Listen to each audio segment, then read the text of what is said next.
Good evening and welcome. This is Complete Speech. Last week was quite an eventful week for Sri Lanka. That was the visit of UN Secretary General Ban Ki-moon to the island nation. This was the second visit undertaken by the UN Secretary General in a span of 7 years. The first visit he undertook following the end of the conflict in Sri Lanka in the year 2009. During his visit last week, the UN Secretary General met with several high-ranking officials of the government as well as the opposition. He also met the President of the country, Maithripala Sirisena, who took office on the 8th of January last year. He also met with the Prime Minister of the country and also the Minister of Foreign Affairs. From the opposition side, he met with R. Sambandhan, who is the leader of the opposition, as well as C.V. Vigneswaran, who is the Chief Minister of the Northern Province. During his stay in Sri Lanka, showing their commitment, the UN commitment towards youth, the UN Secretary General met with several leaders of the youth sector in Sri Lanka as well. The meeting was held in Galle. Let's take a look at what the UN Secretary General had to say at this meeting. First of all, I'd like to greet all of you. Ayubowan, Wanakam, Assalamu alaikum, and good afternoon. Thank you very much for your warm welcome. I was deeply impressed and touched by what I have seen, your very creative and inclusive ideas, how you can contribute to this world by becoming the leaders of this society. Your very creative idea, how this world should be better through education, sports, interfaith dialogue, religions, and gender empowerment and youth empowerment, and the language and identities.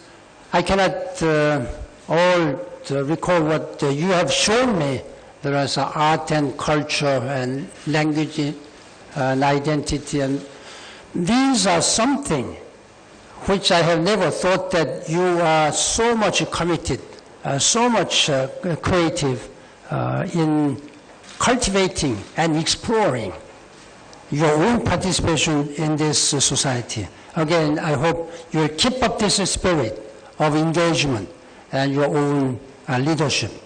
This is my second visit to Sri Lanka. I was here in 2009, immediately after very tragic conflicts, which was the end of 3-decade-long conflict, which really shattered most of the dreams and realities what you had to achieve.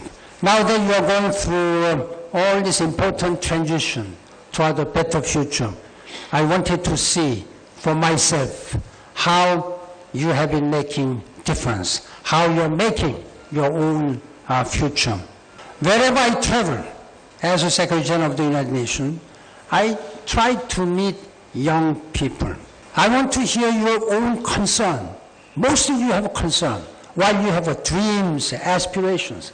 At the same time, I'd like to know your priorities, how this leadership of this country, this society, should help you realize your aspirations and your dreams. And I really wanted to have your visions and benefit from your visions, how we can work together. Young people, we often say, you are the leaders of tomorrow. That may be true. But there are many young people who have already become leaders of today, now. I think you are one of them. Your creativity, ingenuity, and your commitment and passion. You deserve already to become leaders of today. I am here to support your such a dream to be realized.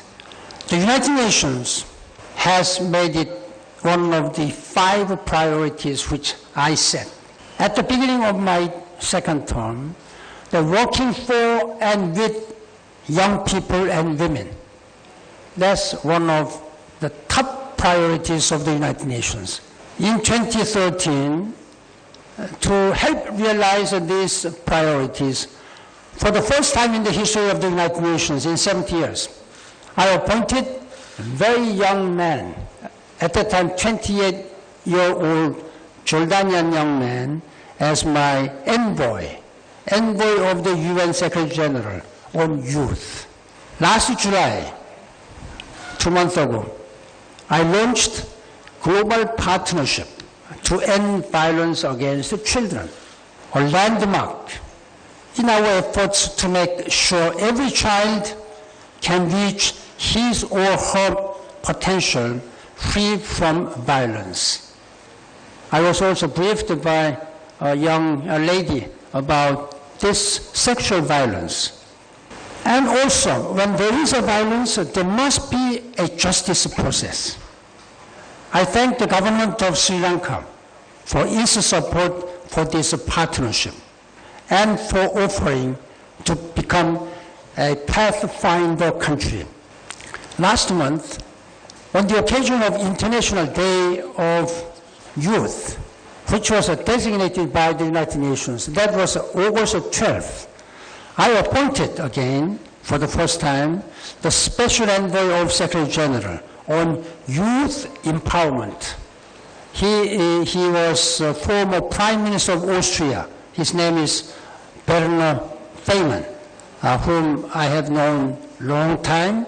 I had the confidence in him that he could find out and draw out some plans and programs to help youth employment. There are 73 million young people who are out of jobs. This is one of the serious global problems now. This not a single country can solve a problem. Your country, Sri Lanka, may not be able to solve youth unemployment in this country.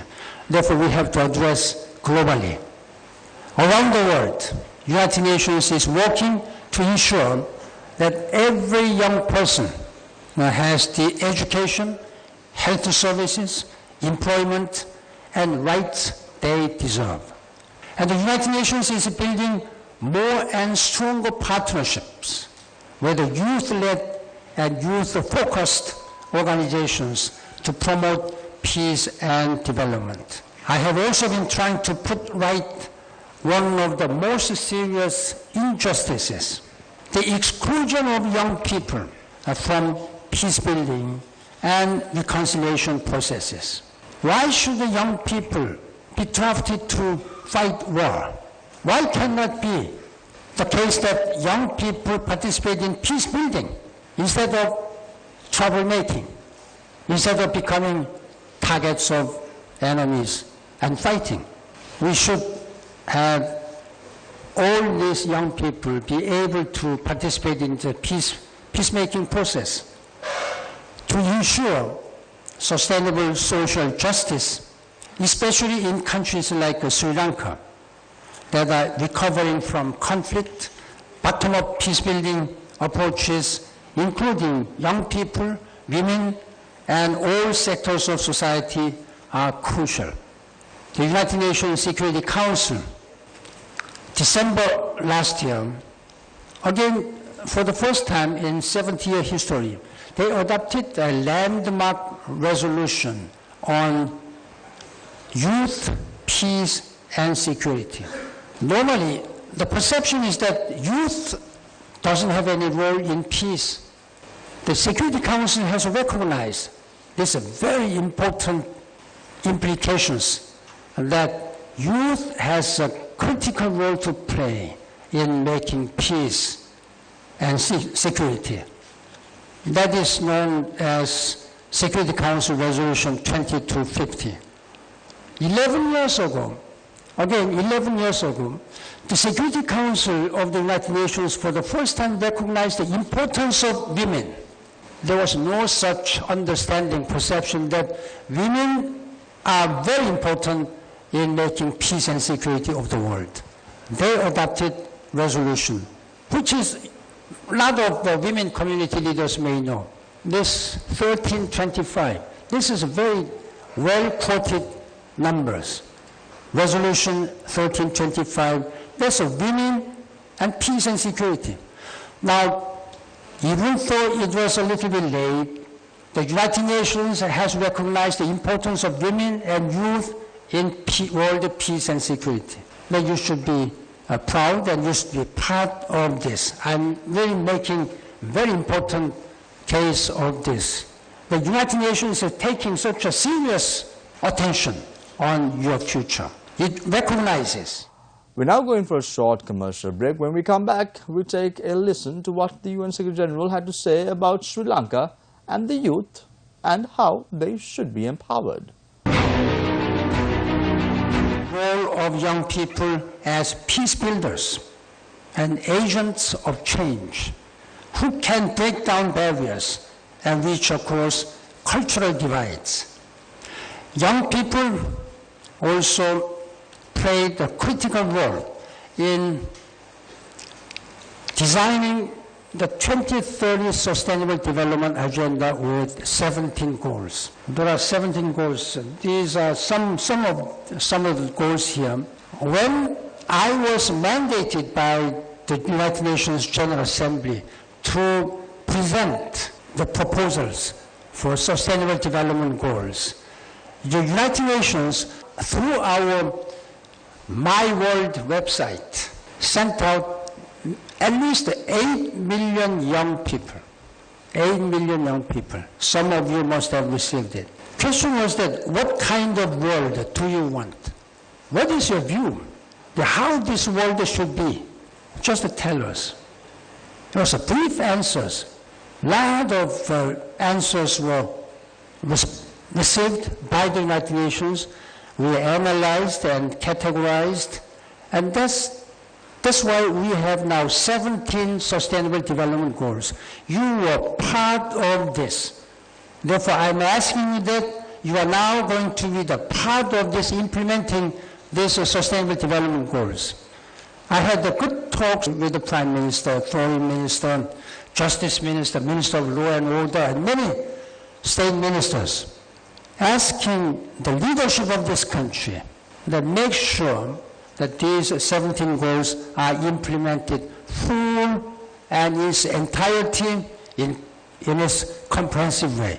I'm going to have a meeting with the President upon my return. Many of the goals focus on priority areas for young people. Quality education, this is for you. Empowering women and girls, again, this is for you.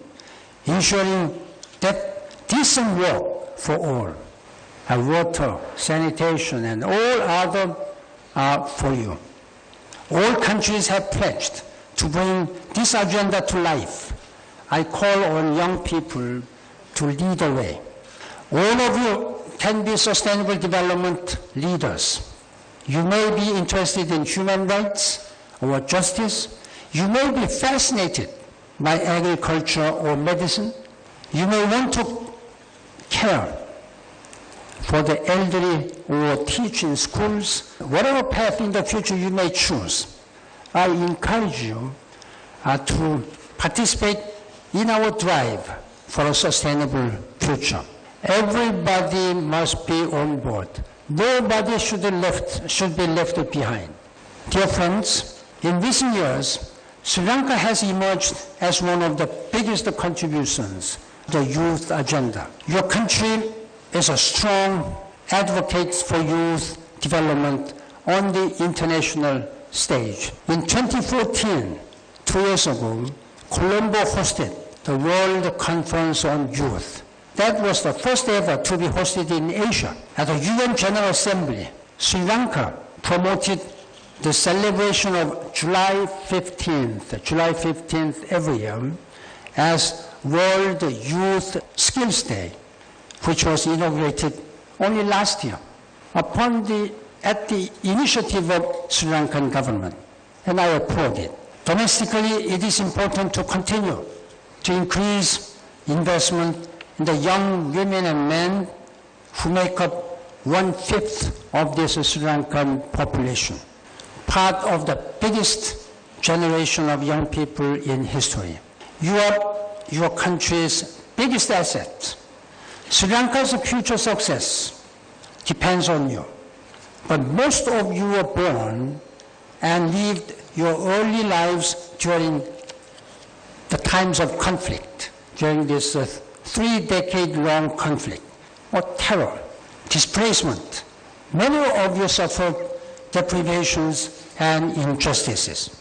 Involvement in peace building, reconciliation, and post-conflict transformation provide an opportunity to emerge from this trauma to play a part in creating a better future. Young people around the world are often depicted as potential terrorists and easy prey for recruitment by violent extremists. But this distorted picture ignores the reality that the vast majority of young people want to be part of the solution to violent extremism and terrorism. Here and around the world, young people long for peace and security and are among the most ardent proponents of human rights. Your openness and willingness to listen are critical to mutual understanding and peaceful coexistence. Stay connected. This is Complete Speech. We will be right back. I challenge today all of you to become true global citizens. Work together with the young people from different neighborhoods, ethnic groups, or religions. Share your visions for a sustainable and peaceful future for this country and for our planet Earth. Sri Lanka is a part of this world, and this world is very small, interconnected. We have only one planet Earth, so you have to work for your country and you have to work for this world. Take inspiration from your fellow Sri Lankans. For example, Tevani Kavindi, who I appointed to my advisory group on youth, peace and security on International Youth Day this year. Thank you for your leadership and your participation in this advisory group. She's one of many of you, but I couldn't have all of you. I have just 15 of all around the world. But thank you for your active participation. She would like you to work with you and try to have some good networking and liaising with the youth group and people. You're not only one. I expect that all these advisory group members will work together with your colleagues around the world. I know that she is just 23 years old. It's not normally proper to disclose the age of a lady, but she is playing a leading role in the youth movement, and that is working to unite young people from all ethnic and religious backgrounds across Sri Lanka to promote reconciliation and lasting peace. The world needs young people like her. I think everybody can become and can play a role as Tevani. And I really count on your strong engagement. Just to remind everybody of our common purpose, now and in the future, as we face conflict, misunderstandings, violence, intolerance, inequality, injustice, impunity. All these are something which we have to reject. Please continue to prove that Sri Lanka is emerging from decades of adversity, suspicion, and divisiveness. Please lead the way towards rebuilding, reconciliation, and an appreciation of diversity in unity. By doing that, not only you can build your country much more prosperous, harmonious, peaceful, in security, I believe that everybody can be on board on a sustainable path. Let's work together to build such a world where all the people, regardless of your gender or ethnicities, language, religion, or faith, or belief. Everybody is equal, should be able to enjoy human dignity. That's the dream which we have to realize, and that's the aspiration I'm sure that you are having. And United Nations is ready to work with you. That's why I'm here. I thank you very much. Istuti, Nandri, Shukran Jazilan. The visit of the UN Secretary General has raised the eyebrows of many individuals. Why did he come? What was agreed upon? And what is the future going to hold? All this and more, we will only know as time unfolds. Until we meet next week, same time, same place. This is Complete Speech.